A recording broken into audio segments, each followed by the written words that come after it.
কক্সবাজার বাস টার্মিনালে পুলিশের অভিযানে 28,000 ইয়াবাসহ সাবেক ল্যান্স কর্পোরাল আটক। Cox's Bazar staff reporter.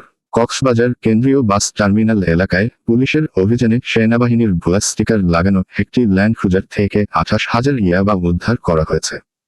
এ ঘটনায় সাবেক ল্যান্স কর্পোরাল ওবায়দুল হাসান 41 নামে একজনকে আটক করেছে পুলিশ। আটক ওবায়দুল হাসান বগুড়া পৌরসভার 6 নম্বর ওয়ার্ডের বাগুপাড়া মণ্ডলবাড়ির মৃত দেলোয়ার রহমানের ছেলে। পুলিশ সূত্রে জানা যায়, বৃহস্পতিবার গতকাল সন্ধ্যা প্রায় 7টার দিকে কক্সবাজার কেন্দ্রীয় বাস টার্মিনাল এলাকায় সেনাবাহিনীর স্টিকার লাগানো একটি ল্যান্ড ক্রুজার ঢাকা মেট্রো খ 21-3223 সন্দেহজনক মনে হলে কক্সবাজার সদর সার্কেলের অতিরিক্ত পুলিশ সুপার গাড়িটি থামিয়ে চালককে জিজ্ঞাসাবাদ করতে চান।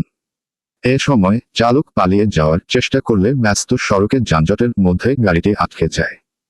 পালানোর চেষ্টাকালে ল্যান্ড ক্রুজারটি একটি মোটরসাইকেলকে ধাক্কা দিলে মোটরসাইকেলটি ক্ষতিগ্রস্ত হয় এবং আরোহী আহত হন। এ সময় কয়েকজন পথচারী ও দায়িত্বরত পুলিশ সদস্য আহত হন। এছাড়া পুলিশের একটি ভ্যানও ক্ষতিগ্রস্ত হয়েছে বলে জানা গেছে। পরে তল্লাশি চালিয়ে গাড়ি থেকে 28,000 ইয়াবা উদ্ধার করা হয় এবং সাবেক ল্যান্স কর্পোরাল ওবায়দুল হাসানকে আটক করা হয়। পুলিশ সূত্র বিষয়টির সত্যতা নিশ্চিত করেছে। এ ঘটনায় আইনগত ব্যবস্থা প্রক্রিয়াধীন রয়েছে।